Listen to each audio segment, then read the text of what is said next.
Hi, everyone. This question comes up so frequently that I've been wanting to make a video for a good little bit here around how to read the degree progress report that your advisor will often send you as it's time to get going on some of the requirements for your degree.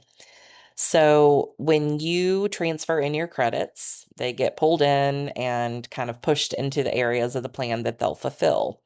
And when you receive this report, it can look like a bunch of mumbo jumbo, and you do not know what anything means. And there's a lot of red as you scroll down this degree report. But there will also be a lot of things that are likely fulfilled. Okay, so this degree is for a Bachelor of Liberal Studies with a minor in Business Administration. And everyone has to do the general ed credits, right? So as we come up the plan here, it's going to say you need to complete 120 total credits, which everyone in a bachelor's program must do. Not satisfied, it's saying, you have 120 that are required. You've taken 61 based on this plan, so you need 59 more credits. Though you only need 59 more credits, they do need to be specific credits to help you fulfill this degree. So as you're coming down the plan, you're going to see here the residency requirement. You have 30 credits that you must complete for residency. So you have to do those 10 classes at UMPI. You need to satisfy your 12 credits in the major, right? So 12 credits in your major must be taken at UMPI. Does that make sense? In the BLS, that means that you have to do a minimum of 4 courses at UMPI. And then your 300 level or higher, 9 of the 12 at the 300 level or higher. Okay, so 9 of the 12 classes that you have to take in the major need to be 300 level or higher, but in the BLS, everything is 300 level or higher. So as long as you've taken 9 at the upper level, you're fine. If you were taking a BBA plan, these things are the same, but you're going to do it. It's impossible basically not to. So then coming down into the plan, not satisfied, right? So we're going to come down the GLO 1 area, 1A, B, C, and D were all transferred in, right? So College Comp 1, College Comp 2, government will cover your 1C. So would something like public speaking or business communications would cover the 1C as well, right? So those were all transferred in. So that section's good. And then we get to the GLO 2 section, and 2A, 2B, 2C are all fulfilled, but 2D is not fulfilled. Okay, so that says whatever that requirement is for 2D, this person still needs to complete it. Now, if you were doing that at study.com or at Sophia Learning, you're going to most likely be bringing in visual communications, or you might be bringing in art history 1 or art history 2. So that would fulfill the 2D requirement. Okay. And then as you kind of come down the plan a little bit more, then we land in the threes, right? The GLO threes. This is your math requirement and your science requirements. This person's done several different math things that could help them fulfill this, and anything that's left over is just going to kind of move down into the elective credit fulfillment. All the 3 area is fulfilled for this person, so that's wonderful and that's great. And they can kind of pick and choose where they want those credits to land in their plan, but ultimately it's going to get them to the 120 total. So that's all that really matters. And then we come down into the GLO 4 requirement. So they did College Comp 2 that covered their 4B requirement, but to cover the 4C requirement, they're going to need ethics, essentially. They need Intro to Ethics from Sophia or Intro to Philosophy from study.com. So they'll go and do that. And when they do that ethics class right here, it's also going to help them fulfill other areas of the plan if they hadn't already done like the psychology course. So if we came back up here, like if they hadn't done this general psychology course, then that ethics course would have also helped them fulfill 2A and 2B. Coming back down into the plan. So now we've done ethics, and that's going to help us fulfill that. And then here we are in the GLO 5 area, and this is going to be your histories and your language. And this person has done the sociology course to cover 5A. They need to do a history course to cover 5B. So this will be your US History 1 or your US History 2. They need to do a language. This can be any language, but they need to have their language requirements done. If they were doing it at UMPI, these are the two languages offered. But if you go out to study, you could do, there's beginning Spanish, there's Spanish for business that you could do. If you go to Sophia, you have French and you have Spanish that you could do to fulfill this. And then, as I mentioned before, coming up here, we're going to do this ethics course, and it's going to cover that 4C. It could also cover the 2A and the 2B, but it will also help you cover the 5D requirement. So, same thing, intro to ethics or intro to philosophy would cover this course requirement as well.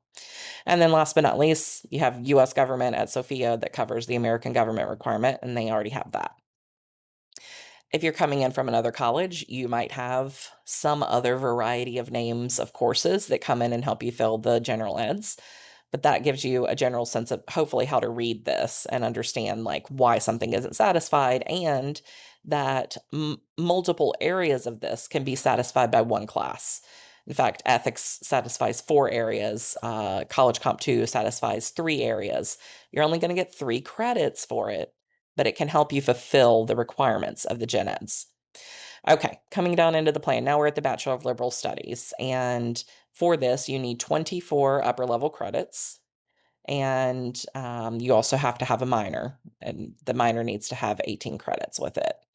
So for this particular person, they have not done any of the BLS coursework because they're going to be transferring in some upper levels. They're going to be also fulfilling some upper levels at the university. So it just says overall not satisfied. That is correct. The elective requirements, 24 required, 0 have been taken, 24 of the upper levels are needed. Pretty simple, pretty straightforward.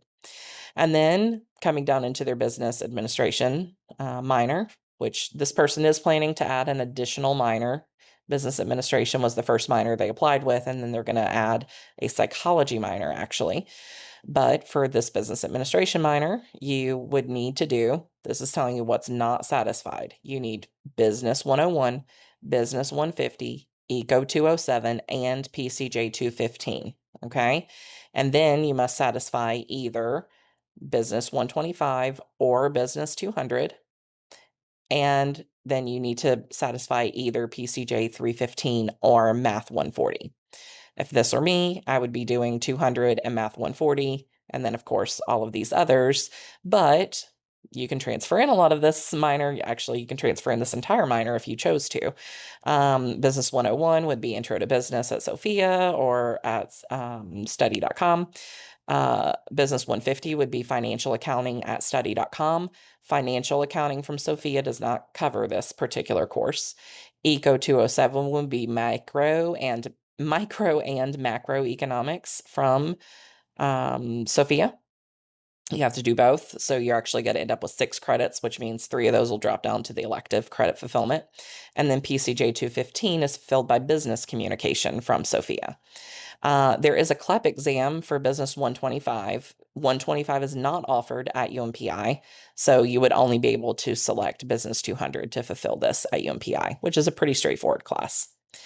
And then also not satisfied would be to pick one of these two, and you would want to pick Math 140 most likely. It's actually a very straightforward business math class, which could be done at study.com as well, just as a side note.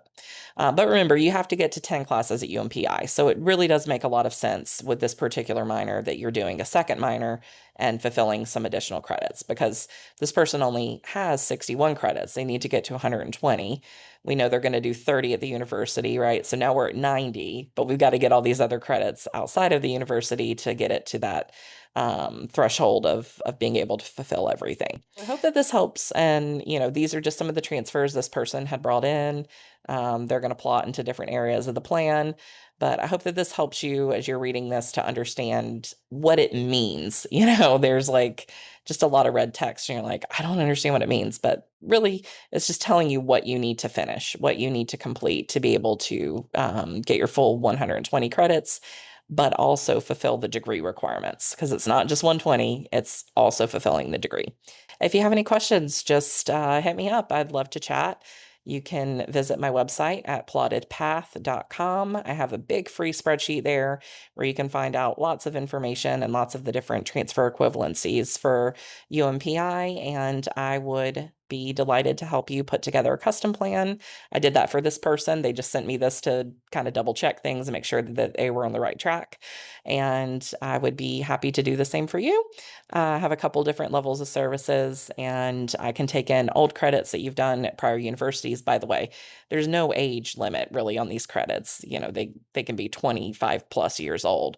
I've seen things from the 70s be accepted. So get those over to me. I'll take a look, make sure everything is kind of plotting accordingly in your plan, and then you'll know what you need to take at some of the other providers like study.com or Sophia Learning, maybe even Coursera, Sailor, or Straighterline. So there are a lot of different options. I'd love to help, and I'll talk with you soon.